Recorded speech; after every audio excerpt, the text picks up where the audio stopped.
You are watching South Asia Newsline, and here are the top stories we are tracking for you on Wednesday, the 15th of July.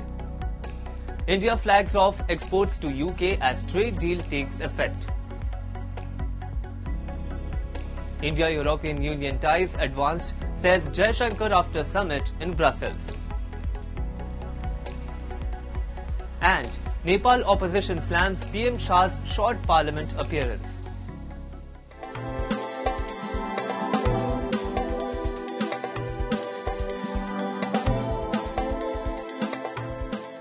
And now for all the details. India on Wednesday flagged off export consignments to the UK, marking the entry into force of the India-UK Comprehensive Economic and Trade Agreement.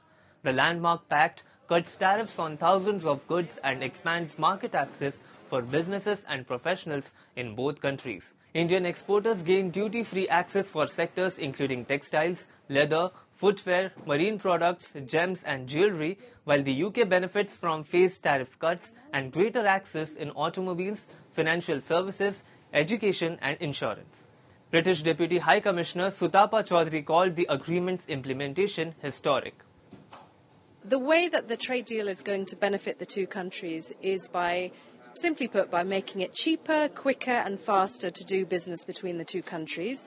In Tamil Nadu specifically, there are some sectors that really stand to gain, such as textiles and leather, automotives, marine and pharma, not to mention pharma. So we're really excited today that this comprehensive economic trade agreement has come into force. It was signed less than a year ago between the Prime Ministers of our two countries, Prime Minister Starmer and Prime Minister Modi. So this is a historic moment. Industry leaders from sectors including gems and jewellery welcomed the step, saying reduced duties will double exports. The deal is forecast to boost British GDP by £4.8 billion and increase bilateral trade by £25.5 billion in the long run, according to UK government figure. हमारा export है सीप से 35-36,000 crore total, उसमें से UK का export है 3,000 करोड़. ये करीबन ये साल डबल हो सकता है, क्योंकि बेनिफिट क्या है कि अभी जो चाइना और बैंकॉक से इंग्लैंड माल जा रहा है वो वहाँ ड्यूटी लगती है, हमारे वहाँ से ड्यूटी नहीं लगेगी, तो सारा प्रोडक्शन धीरे धीरे इंडिया ही आएगा, क्योंकि जो यूके में परचेज करेंगे उनको ड्यूटी नहीं पे करनी पड़ेगी. इंडिया और यूके का फ्री ट्रेड एग्रीमेंट हुआ है और जो कि आज से एप्लीकेबल भी हो रहा है, और हमारी गवर्नमेंट लगातार और भी कंट्रियों से लगातार प्रयास कर रही है कि ज़्यादा से ज़्यादा कंट्रियों से अपना फ्री ट्रेड एग्रीमेंट हो जाए, जिससे अपने एक्सपोर्ट को और बढ़ावा मिले और जिससे कि एक्सपोर्टरों को काफ़ी फायदा होगा, और जिस पर ड्यूटी नहीं लगेगी तो कॉस्ट भी कम आएगी, तो अपने माल की ज़्यादा सेल होगी यूके में, तो इससे यहाँ पर एक्सपोर्टरों को काफ़ी बढ़ावा मिलेगा. India's Foreign Minister S. Jaishankar held wide-ranging talks with top European Union leaders during his two-day visit to Belgium, highlighting the significant progress in India-European Union relations since their landmark summit earlier this year. Following his meeting, Jaishankar posted on X, the India-European Union FTA has enabled a wide range of possibilities for India's cooperation with Belgium. He said he discussed opportunities for businesses and investments from the Flanders region. In Brussels, Jaishankar met European Council President Antonio Costa and European Commission Vice President Kaja Kallas to discuss trade, technology, security, maritime cooperation and supply chain resilience. The leaders also reviewed the situation in West Asia and stressed the importance of ensuring safe and uninterrupted maritime commerce. Jaishankar is in Belgium to attend the third India-European Union Trade and Technology Council meeting, accompanied by Commerce and Industry Minister Piyush Goyal. The visit builds on momentum of the January India-European Union Summit in New Delhi, where both sides concluded a landmark free trade agreement and launched a comprehensive security and defence partnership. Violence has intensified in Pakistan-occupied Jammu and Kashmir, where clashes between security forces and supporters of Joint Awami Action Committee have left at least 9 people dead. Meanwhile, India reacts on the ongoing unrest. We have a report. Deadly clashes have erupted in Pakistan-occupied Jammu and Kashmir, leaving at least 9 people dead and several others injured amid growing political unrest.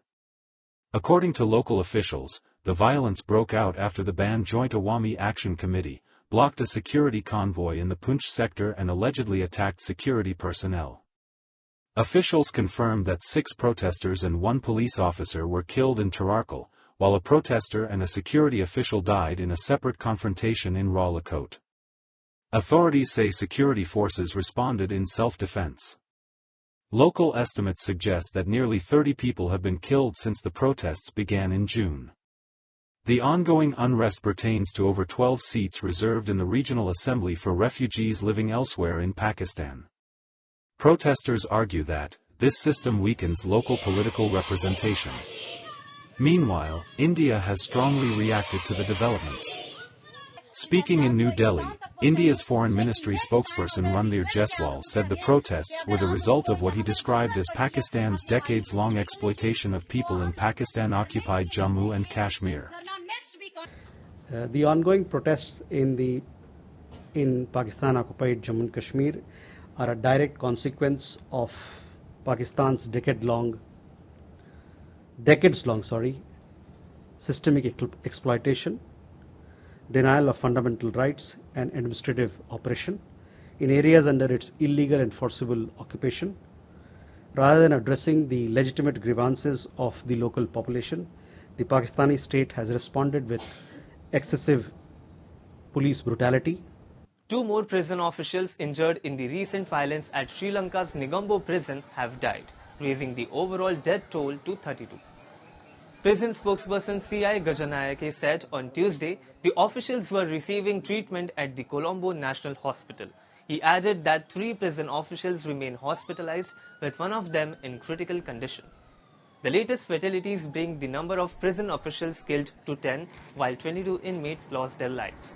Around 20 inmates remain hospitalized with injuries. The violence erupted on July 5 and 6 after a dispute between rival inmate groups over narcotics that escalated into a deadly confrontation between prisoners and prison staff. Authorities said inmates brutally attacked prison officials, while the inmates alleged that the guards opened indiscriminate fire through a peephole in the prison's main gate.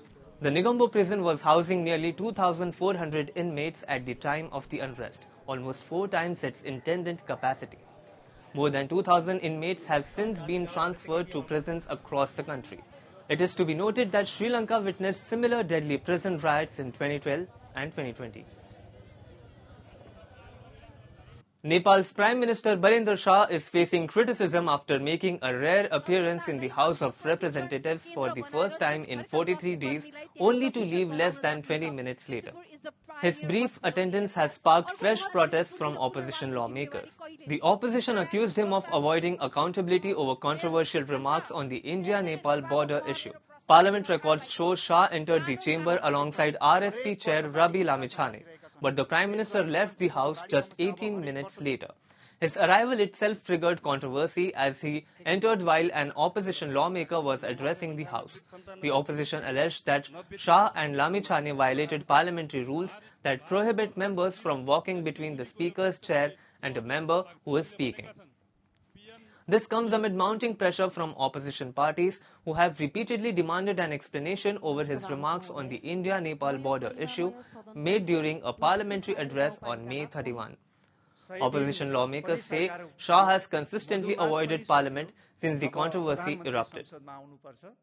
प्रतिसभा नियमावली नियम 20 को खण्ड 6 मा सभामुखको आसन तथा बोलिरहेको सदस्यको बीचबाट हिँड्न नहुने भन्ने स्पष्ट व्यवस्था गरेको छ सभामुख महोदय। तर विडम्बना माननीय खुशबु ओली बोल्दै हुनुहुन्थ्यो, सम्माननीय प्रधानमन्त्रीज्यू र सत्तापक्षका माननीय सभापति रवि लामिछानेज्यू त्यो नियमको उल्लङ्घन गरेर हिँड्नु भएकोले म एकदम यसमा नियमापत्ति गर्दै सम्माननीय सभामुखज्यूको ध्यान आकर्षण गर्न चाहन्छु र रुलिङको माग गर्दछु। धन्यवाद। म आज एकदम खुसी भएको थिएँ प्रधानमन्त्रीज्यू भोलिदेखि हामीले ढ्यापढ्यापी समय चाहिँ प्रयोग गर्नु पर्दैन कि उहाँले जवाब दिनुहुन्छ कि भन्दा 2 मिनेट हाम्रो कुरै नसुन्न सकेर बाहिरिनु भयो, यो कुरा दुःखद हो। Bangladesh has welcomed ousted Prime Minister Sheikh Hasina's reported plans to return to the country, with Zahed Ur Rahman, the advisor to Prime Minister Tariq Rahman, saying she must face justice as a death penalty convict. Local media reports suggest Rahman during a media briefing said that the government wanted Hasina to return and defend herself against charges of crimes against humanity linked to the 2024 crackdown on student-led protests.